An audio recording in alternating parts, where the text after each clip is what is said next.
തിരികെ അതിഥികളിലേക്ക് ഡോക്ടർ രാജഗോപാൽ കമ്മത്ത്. ഇപ്പം നേരത്തെ താങ്കൾ പറയുന്നുണ്ടായിരുന്നതിൽ മനുഷ്യനിർമ്മിതം എന്നൊരു ഭാഗം കൂടി വളരെ ഗൗരവത്തോടെ നമ്മൾ കാണേണ്ടതാണ് എന്ന്. ഇപ്പം നമ്മളുടെ കെട്ടിട നിർമ്മാണ രീതികളൊക്കെ എങ്ങനെയാണ് നമുക്ക് പരിശോധിച്ചാൽ അറിയാം. അത് പണ്ടുണ്ടായിരുന്നത് പോലെയല്ല. പാടങ്ങളുമൊക്കെ നികത്തി ആ തരത്തിലേക്കാണ് നമ്മൾ കെട്ടിടം നിർമ്മിക്കുന്നത്. മാത്രമല്ല ധാരാളം കെട്ടിടങ്ങൾ ഇപ്പോൾ നമ്മുടെ നാട്ടിൽ നിരന്നു കഴിഞ്ഞിട്ടുണ്ട് താനും. അപ്പോൾ ഈ തരത്തിലേക്ക് മനുഷ്യനിർമ്മിതം എന്ന ഒരു ഘടകം കൂടി നമ്മൾ എടുത്തു പറഞ്ഞുകൊണ്ട് വേണ്ടേ ഇത്തരം ദുരന്തങ്ങൾ ഉണ്ടാകുമ്പോൾ അതിന് പിന്നിൽ എന്താണ് എന്നതിലേക്ക് കൂടി നമ്മൾ പോകേണ്ടതല്ലേ? അതിൽ മനുഷ്യനിർമ്മിതം എന്ന് പറയുമ്പോൾ ഈ കെട്ടിട നിർമ്മാണം മാത്രമല്ല, അനധികൃത ഖനനം ഉൾപ്പെടെയുള്ള വിഷയങ്ങൾ അത് എത്രത്തോളം ഗൗരവത്തോടെ കാണേണ്ടതാണ്? നമുക്കിപ്പോൾ കേരളത്തിൽ ഈ പെരിയാർ ഭ്രംശമേഖലയും ദേശമംഗലം ഭ്രംശമേഖലയൊക്കെ കടന്നു പോകുന്ന ജില്ലകളെന്ന് പറയുന്നത് ഇടുക്കി, കോട്ടയം, പിന്നെ തൃശ്ശൂർ, എറണാകുളത്തിൻ്റെ ചില ഭാഗങ്ങൾ, പിന്നെ പാലക്കാട് തുടങ്ങിയ ഇടങ്ങളാണ്. അപ്പോൾ ഈ ഏറ്റവും വൾണറബിളായിട്ടുള്ള പ്രദേശങ്ങൾ, എർത്ത് വൾണറബിളായിട്ടുള്ള പ്രദേശങ്ങൾ ഇവയൊക്കെയാണ്. അപ്പോൾ ഇതിൽ നമുക്കറിയാം ഏത് സ്ഥലത്താണ് ഏത് രീതിയിലുണ്ടാകുന്നത് നമുക്ക് പറയാൻ കഴിയില്ല. ഈ പ്രദേശങ്ങളെല്ലാം വ്യത്യസ്തമായ ഭൂപ്രകൃതിയുണ്ട്. ചിലത് പരന്ന ലാൻഡാണെന്നുണ്ടെങ്കിലും മറ്റൊന്ന് മലയോര മേഖലകളാണ്. ചില ഇടങ്ങൾക്കടുത്ത് ഡാമുകളുണ്ട്. അത്തരത്തിലുള്ള ചില സ്ഥലങ്ങളിലൂടെ നദികൾ ഒഴുകുന്നുണ്ട്. അപ്പോൾ അത്തരത്തിലുള്ള ഒരു വ്യത്യസ്തമായ ഭൂപ്രദേശത്തിലൂടെയാണ് ഈ ഫോൾട്ടുകൾ കടന്നു പോകുന്നത്. നമുക്കറിയാം ഇടുക്കിയിലൊക്കെ ഇടയ്ക്കിടയ്ക്ക് ചെറിയ ഭൂചലനങ്ങൾ മൈക്രോ ട്രെമേഴ്സ് രേഖപ്പെടുത്താറുണ്ട്. ഇപ്പോൾ ഡാമുകൾ ഉൾപ്പെട്ട സ്ഥലങ്ങളിലും ഈ രീതിയിലുള്ള മൈക്രോ ട്രെമേഴ്സ് രേഖപ്പെടുത്താറുണ്ട്. മറ്റൊരു നമ്മളെ ഒരു പ്രയാസപ്പെടുത്തുന്ന ഒരു കാര്യം എന്ന് പറയുന്നത് ഈ ഭ്രംശമേഖലയുടെ അപ്പുറവും ഇപ്പുറവും ഒക്കെ ധാരാളം ഖനനങ്ങൾ നടക്കുന്നുണ്ട്. അപ്പോൾ എങ്ങനെ അനുമതി ലഭിച്ചു എന്നൊന്നും എനിക്കറിയത്തില്ല. അവിടെ തുടർച്ചയായിട്ടുള്ള ബ്ലാസ്റ്റിങ്ങുകൾ നടക്കുന്നുണ്ട്. അപ്പോൾ നമ്മളിതിലുള്ള ആഘാതം സൃഷ്ടിച്ചു കഴിയുമ്പോൾ അത് ആ മർദ്ദം തീർച്ചയായിട്ടും, ആ സ്ട്രെസ്സ് തീർച്ചയായിട്ടും ഭ്രംശത്തെ ബാധിക്കും. അത് ഏതെങ്കിലും ഒരു സമയത്ത് ഇത് ക്യുമുലേറ്റ് ചെയ്തിട്ട് റിലീസ് ചെയ്യും. അതൊരു കാരണമാണ്. രണ്ടാമത്തത് നമ്മുടെ ഭൂപ്രകൃതിയിൽ വന്നിട്ടുള്ള വരുത്തിയിട്ടുള്ള മാറ്റങ്ങൾ. അത് ചെറിയ ഭൂകമ്പങ്ങളുടെ പോലും ആഘാതം വർദ്ധിപ്പിക്കും, ഇൻറ്റൻസിറ്റി വർദ്ധിപ്പിക്കും. അതായത് ഭ്രംശമേഖലകളുടെ അടുത്ത് ധാരാളം കൺസ്ട്രക്ഷൻസ് ഉണ്ടെന്നുണ്ടെങ്കിൽ അവിടെ നടക്കുന്ന ചെറിയ ഭൂചലനങ്ങൾ പോലും, ഇപ്പോൾ ഒരു 4.5 മാഗ്നിറ്റ്യൂഡുള്ള ഭൂകമ്പം പോലും വലിയ നാശനഷ്ടങ്ങൾക്ക് വഴിയൊരുക്കാൻ സാധ്യതയുണ്ട്. ഇപ്പോൾ ഈരാറ്റുപേട്ടയിൽ ഉണ്ടായ ഭൂകമ്പം എറണാകുളത്ത് വളരെ ശക്തമായിട്ട് പ്രതിഫലിച്ചിരുന്നു. അതുപോലെ തന്നെ ഇപ്പോൾ കുന്നംകുളത്തുണ്ടായത് പാലക്കാട്, ഒറ്റപ്പാലം, ചെർപ്പുളശ്ശേരി, പൊന്നാനി ആ ഭാഗത്ത് വരെ എത്തി, ഇങ്ങോട്ട് കൊടുങ്ങല്ലൂർ വരെ എത്തിയിട്ടുണ്ട്. അതിൻ്റെ ഒരു അനുഭവിക്കാവുന്ന രീതിയിലുള്ള ഒരു പ്രകമ്പനം ആ മേഖലകൾ വരെ എത്തിയിട്ടുണ്ട്. അപ്പോൾ ഈ ഭ്രംശമേഖലയുടെ ഏത് ഭാഗത്ത് എപ്പോൾ സ്ട്രെസ് വർദ്ധിക്കുന്നു, എപ്പോൾ റിലീസ് ചെയ്യുന്നു നമുക്ക് പറയാൻ പറ്റില്ല. എവിടെ വേണമെങ്കിലും അത് ട്രിഗർ ചെയ്യാനായിട്ടുള്ള സാധ്യതയുണ്ട്. ഇപ്പോൾ നാളെ ഈരാറ്റുപേട്ട തന്നെ ഉണ്ടാകണമെന്നില്ല. പൈനാവ്, നമുക്കറിയാം പൈനാവിൽ ഇതുപോലുള്ളൊരു ഭൂകമ്പം ഉണ്ടായിട്ടുണ്ട്. ഈ ദേശമംഗലം ഏരിയയിൽ ഇതിനു മുമ്പ് ഭൂകമ്പം ഉണ്ടായിട്ടുണ്ട്. തൃശ്ശൂർ ഏരിയയിൽ പീച്ചിയിലുണ്ടായിട്ടുണ്ട്. അപ്പോൾ എവിടെ ഉണ്ടാവുമെന്ന് പറയാൻ പറ്റുന്നില്ല. പക്ഷേ ഇത്തരം എനർജി റിലീസ് ഉണ്ടാകുന്ന സ്ഥലങ്ങളിലെല്ലാം വളരെ ഡെൻസ്ലി പോപ്പുലേറ്റഡ് ആണ്. അവിടെയെല്ലാം നമ്മൾ വെള്ളക്കെട്ടുകളിൽ നിന്നും അവിടെയൊക്കെ നികത്തി നമ്മൾ ധാരാളം കെട്ടിടങ്ങൾ പണി കഴിപ്പിച്ചിട്ടുണ്ട്. അത് മാത്രമല്ല വീണ്ടും വീണ്ടും അവിടെ പ്രശ്നങ്ങൾ നമ്മൾ വരുത്തി വെക്കുന്നുണ്ട്. ജലമൊഴുകുന്ന വഴി മാറിയിട്ടുണ്ട്. ഗ്രൗണ്ടിലേക്ക് വെള്ളം ഒഴുകിപ്പോകുന്ന അതിൻ്റെ ഘടന തന്നെ മാറി മറിഞ്ഞിട്ടുണ്ട്. ഇപ്പോൾ ഭാരതപ്പുഴയിൽ നിന്നുള്ള ഒരു കണക്ഷൻ ഇപ്പോഴത്തെ ഈ മേഖലയിലേക്കുണ്ട്. അതായത് ഭൂഗർഭത്തിലൂടെയുള്ള ഒരു കണക്ഷൻ ഇപ്പോൾ ദേശമംഗലത്തിൻ്റെ അടുത്തേക്കുണ്ട്. അപ്പോൾ ഭാരതപ്പുഴയിലേക്ക് ആ ഒഴുക്കിൽ വന്നിട്ടുള്ള മാറ്റങ്ങൾ ഇപ്പോൾ ഈ പാലക്കാട് പരിശോധിച്ചാൽ ഡോക്ടർ കമ്മത്ത്, ഈ ഭൂചലനം ഉണ്ടായ മേഖല പാലക്കാടിലുള്ളത് ഭാരതപ്പുഴയോട് ചേർന്ന മേഖലകളിലാണ്.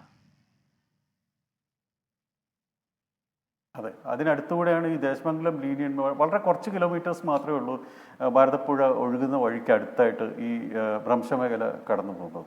അപ്പോൾ ഈ കഴിഞ്ഞ ദിവസങ്ങളിലൊക്കെ നല്ല ശക്തമായിട്ടുള്ള മഴ പെയ്തിട്ടുണ്ട്. അപ്പോൾ അത് ഒരു 2 വ്യത്യസ്തമായ പാറ ഭാഗങ്ങളിലൂടെയാണ് ഈ ഫോൾട്ട് കടന്നു പോകുന്നത്. അപ്പോൾ ഇതിലൊരു സ്ട്രൈക്ക് സ്ലിപ്പ് എന്ന് പറയുന്ന ചെറിയൊരു ഷിഫ്റ്റ് അവിടെ ഉണ്ടാവും ഈ ഭ്രംശമേഖലയിൽ.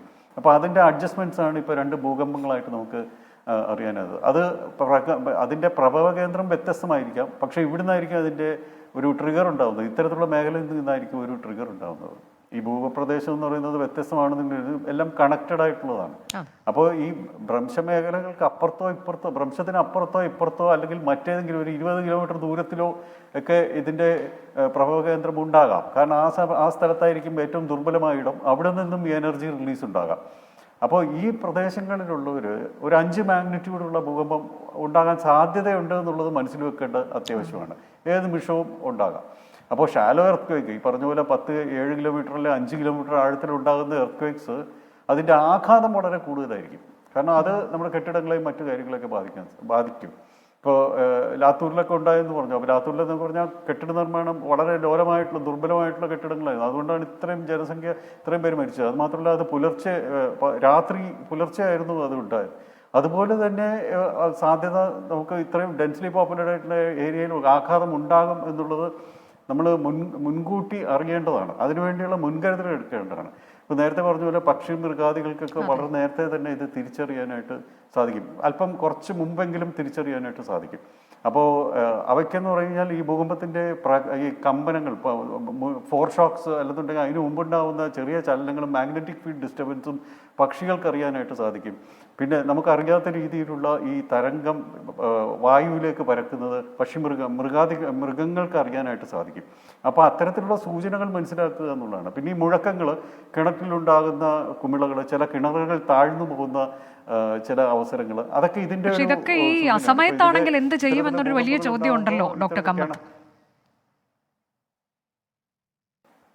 നമുക്ക് ഇത്തരത്തിലുള്ള നാച്ചുറൽ ഇവൻറ്റ്സിനെ നമുക്ക് തടയാനായിട്ട് സാധിക്കത്തില്ല. അതിന് വേണ്ടിയുള്ള മുൻകരുതലുകൾ നമുക്ക് എടുക്കാനായിട്ട് സാധിക്കത്തുള്ളൂ. ഇപ്പോൾ കിണറ്റിലേക്ക് നോക്കുമ്പോൾ കുമിളകൾ വരികയാണെന്നുണ്ടെങ്കിൽ നമുക്ക് അല്പം കരുതിയിരിക്കുക എന്നുള്ളതേ ഉള്ളൂ. വേറെ ഒന്നും നമുക്ക് ചെയ്യാനില്ല. ഇപ്പം പലയിടങ്ങളിലും ഭൂകമ്പങ്ങൾ ഉണ്ടാകുന്നുണ്ട്. ചെറുതും വലുതുമായിട്ടുള്ള ധാരാളം ഭൂകമ്പങ്ങൾ ഉണ്ടാകുന്നുണ്ട്. പസഫിക്കിൻ്റെ തീരപ്രദേശങ്ങളിലെല്ലാം വലിയ ഭൂകമ്പ സാധ്യതാ പ്രദേശങ്ങളാണ്. അവിടെ ശക്തമായ ഭൂചലനങ്ങൾ ഉണ്ടാകും. ഇന്തോനേഷ്യയുടെ തീരത്ത് 9 മാഗ്നിറ്റ്യൂഡ് വരെയുള്ള ഭൂകമ്പങ്ങൾ അനുഭവിക്കുന്ന പ്രദേശങ്ങളാണ്. ഫിലിപ്പൈൻസിലായിരുന്നാലും എല്ലായിടത്തും നമ്മൾ അത്രയും ശക്തമായിട്ടുള്ള ഭൂകമ്പങ്ങൾ ഇതുവരെ അനുഭവിച്ചിട്ടില്ല. കാരണം ഒരു 5 മുകളിൽ മാഗ്നിറ്റ്യൂഡുള്ള ഭൂകമ്പങ്ങൾ തൽക്കാലം ഉണ്ടായിട്ടില്ല. ഒരു 1341 ഉണ്ടായിട്ടുണ്ടെന്ന് പറയുന്നു. പക്ഷേ അതിനെക്കുറിച്ചുള്ള അതൊരു ഊഹങ്ങൾ മാത്രമാണത്. പക്ഷേ ഇതുവരെ നമുക്കൊരു 5 മാഗ്നിറ്റ്യൂഡ് വരെ മാത്രമാണ് നമുക്ക് ഒരു ശരിക്കും രേഖപ്പെടുത്തക്ക രീതിയിലുള്ള ഒരു ഭൂകമ്പം അനുഭവിക്കാനായിട്ടുള്ളത്. പക്ഷേ 2000 ആണ്ടിലെ കേരളമല്ല ഇന്ന് 2024. 2000 ആണ്ടിനേക്കാൾ എത്രയോ കൂടുതൽ ജനസംഖ്യ വർദ്ധിച്ചു. എത്രയോ ആളുകൾ പുതിയ ഭവനങ്ങൾ പണി കഴിപ്പിച്ചു. എത്രയോ പാടങ്ങളും വെള്ളക്കെട്ടുകളും നികത്തി വലിയ വലിയ ഫ്ലാറ്റ് സമുച്ചയങ്ങളും എല്ലാം ഇവിടെ വന്നു കഴിഞ്ഞു. അപ്പോൾ തീർച്ചയായിട്ടും ആഘാതം ഈരാറ്റുപേട്ട ഭൂകമ്പത്തിനേക്കാൾ പല മടങ്ങായിരിക്കും എന്നുള്ളതാണ്, ഇന്റൻസിറ്റി കൂടുതലായിരിക്കും എന്നുള്ളതാണ് നമ്മളിപ്പോൾ മനസ്സിലാക്കേണ്ടത്. അതാണ് ഇപ്പോൾ അതായത് ഡോക്ടർ കമ്മത്ത് ഇപ്പോൾ താങ്കൾ പറയുന്നത് ചെറിയ തീവ്രത എന്നൊക്കെ ഉള്ളത് 6 മുകളിലേക്ക് പോകണമെന്നില്ല.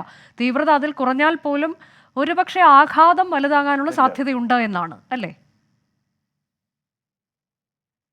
തീർച്ചയായും 5 ആണെങ്കിൽ കൂടിയും അതിൻ്റെ ഒരു 4.5 ഒക്കെ ആണെങ്കിൽ കൂടിയും ഷാലോ എർത്ത്ക്വേക്ക് ആണെങ്കിൽ, അതായത് വളരെ ആഴത്തിലല്ലാതെ ഉണ്ടാകുന്ന എർത്ത്ക്വേക്ക് ആണെങ്കിൽ അതിൻ്റെ ആഘാതം കൂടുതൽ. അതാണ് ഈ മുഴക്കം കേട്ടു എന്ന് പറയുന്നത്. ഇപ്പോൾ കഴിഞ്ഞ ദിവസം മുഴക്കങ്ങൾ കേട്ടു. അപ്പോൾ ഷാലോ എർത്ത്ക്വേക്സിൽ നിന്നാണ് ഇത്തരത്തിലുള്ള മുഴക്കങ്ങൾ കേൾക്കുന്നത്. ഒരു കമ്പനങ്ങൾ ഉണ്ടാകുന്നതായിട്ടും പിടിപൊട്ടുന്ന പോലുള്ള ശബ്ദങ്ങൾ ഉണ്ടാകുന്നതായിട്ടും കേൾക്കുന്നത്. അപ്പോൾ ഷാലോ എർത്ത്ക്വേക്ക് പ്രോണാണ് നമ്മുടെ കേരളം. അപ്പോൾ അതിൽ 5 മാഗ്നിറ്റ്യൂഡ് ഉള്ളത് പോലും നല്ല ആഘാതം വരുത്തി വെക്കാനായിട്ടുള്ള സാധ്യതയുള്ളതെന്നാണ്. പക്ഷെ നമ്മൾ കണ്ടുപരിചയിച്ചിട്ടുള്ള, അതായത് മറ്റ് ഇടങ്ങളിൽ കണ്ടുപരിചയിച്ചിട്ടുള്ള വലിയ ആഘാതമുള്ള ഭൂകമ്പമൊന്നും എന്തായാലും കേരളത്തിലുണ്ടാകാൻ പോകുന്നില്ല. പക്ഷേ നമ്മളെ ശല്യപ്പെടുത്തുന്ന രീതിയിലുള്ള പ്രശ്നങ്ങൾ ഉണ്ടാകാനായിട്ടുള്ള സാധ്യതയുണ്ട് എന്നുള്ളതാണ് നമ്മൾ മനസ്സിലാക്കേണ്ടത്. ശല്യപ്പെടുത്തുന്നത് പറയുമ്പോൾ ദുർബലമായ കെട്ടിടങ്ങൾക്ക് വിള്ളൽ വീഴുക, എന്തെങ്കിലും ദുർബലമായിട്ടുള്ള വസ്തുക്കളുണ്ടെങ്കിൽ അത് മറിഞ്ഞു വീഴുക, അങ്ങനെയൊക്കെ ഉള്ളൂ. ഇപ്പം നേപ്പാൾ ഭൂകമ്പം പോലെ ഒന്നും കേരളത്തിലുണ്ടാകാൻ പോകുന്നില്ല. അത് 100% ഉറപ്പാണ്. കാരണം അത്ര ആഘാതമുള്ള ഉണ്ടാക്കാൻ ഇതിലുള്ള ഒരു ഫോൾട്ട് ഭ്രംശ മേഖലയൊന്നുമില്ല. പക്ഷേ അറബിക്കടലിലുണ്ട്. അറബിക്കടലിൽ വലിയ ഭൂകമ്പം ഉണ്ടാകാനായിട്ടുള്ള സാധ്യതയുണ്ട്. ഏതെങ്കിലും കാലത്ത് അറബിക്കടലിൽ സുനാമിക്ക് കാരണമാകുന്ന ഭൂകമ്പം ഉണ്ടാകാനായിട്ട് സാധ്യതയുണ്ടെന്ന് മാത്രമേ പറയുന്നുള്ളൂ. പക്ഷേ അവിടെയും ഈ ഇന്തോനേഷ്യയിൽ ഉണ്ടാകുന്ന പോലെ ഉണ്ടാവില്ല. കാരണം അവിടുത്തെ കാരണം എന്ന് പറയുന്നത് ജാവ ട്രെഞ്ചും അവിടെ ഉണ്ടാകുന്ന അഡ്ജസ്റ്റ്മെൻറ്റ്സുമാണ്. അവിടെ 9 മാഗ്നിറ്റ്യൂഡുള്ള ഭൂകമ്പം. ഇവിടെ ഉണ്ടാകുന്ന ചിലപ്പോൾ 7 8 മാഗ്നിറ്റ്യൂഡ് ഉള്ളതായിരിക്കും. പക്ഷെ അതും ചിലപ്പോൾ ഒരു സുനാമിക്ക് കാരണമാകാം. അപ്പം അങ്ങനെ ഒരു സാധ്യത കൂടി നമ്മളിങ്ങനെ നമ്മൾ കണക്കിലെടുക്കുന്നുണ്ട്. പക്ഷെ അതൊന്നും തൽക്കാലം നമ്മളെ ബാധിക്കുന്നില്ല. നമ്മുടെ തൽക്കാലം ബാധിക്കുന്നത് ഈ രീതിയിലുള്ള ഒരു 5 മാഗ്നിറ്റ്യൂഡ് വരെയുള്ള ഭൂകമ്പങ്ങൾ മാത്രമേ തൽക്കാലം കേരളത്തിലേക്ക് വരികയുള്ളൂ എന്ന് നമ്മൾ കരുതുക. അത് ചിലപ്പോൾ 6 വരെ പോയേക്കാം. എത്രത്തോളം ചിലപ്പോൾ ഈ പ്രാവശ്യം സ്ട്രെസ് റിലീസ് ഉണ്ടായില്ലെന്നുണ്ടെങ്കിൽ അത് അക്യുമുലേറ്റ് ചെയ്തിട്ട് വേറൊരു കാലഘട്ടത്തിലായിരിക്കും അത് റിലീസ് ചെയ്യുക. അപ്പോൾ ഇതൊക്കെ കണ്ടറിഞ്ഞ് മാത്രമേ നമുക്ക് രേഖപ്പെടുത്താനായിട്ട് സാധിക്കുന്നുള്ളൂ. അത് ശാസ്ത്രത്തിൻ്റെ ഒരു പരിമിതിയാണ്, നമ്മുടെ പരിമിതിയാണ്. ഭൂഗർഭത്തിൽ നടക്കുന്ന കാര്യങ്ങളാണ്. മറ്റ് കാര്യങ്ങളും ഇതിൻ്റെ കൂടെ ഉണ്ട്. അപ്പോൾ അതൊക്കെ നമുക്ക് മനസ്സിലാക്കി വരുന്നതേ ഉള്ളൂ. ഒരു ലിമിറ്റേഷനാണ്, സയൻസിൻ്റെ ഒരു ലിമിറ്റേഷനാണ്, സിസ്മോളജിയുടെ ഒരു ലിമിറ്റേഷനാണ് ഇത്. നമുക്ക് മുൻകൂട്ടി പറയാൻ കഴിയില്ല എന്നുള്ളത്. പക്ഷേ എന്നിരിക്കലും സാധ്യതാ മേഖലകൾ നമുക്ക് അറിയാനായിട്ട് സാധിക്കുന്നുണ്ട്. അവിടെ കൺട്രോൾ മെഷേഴ്സ് എടുക്കാൻ പറ്റും. ഈ ഭ്രംശ മേഖലകളിൽ ഖനനങ്ങൾ നടത്താതിരിക്കുക, തുടർച്ചയായ ബ്ലാസ്റ്റിംഗ് നടത്താതിരിക്കുക, അതൊക്കെ നമുക്ക് തീർച്ചയായിട്ടും ചെയ്യാനായിട്ട് സാധിക്കും. സൂക്ഷ്മമായ പഠനം വേണമെന്നുള്ളത് എപ്പോഴും ഒരു ആവശ്യകതയാണ്.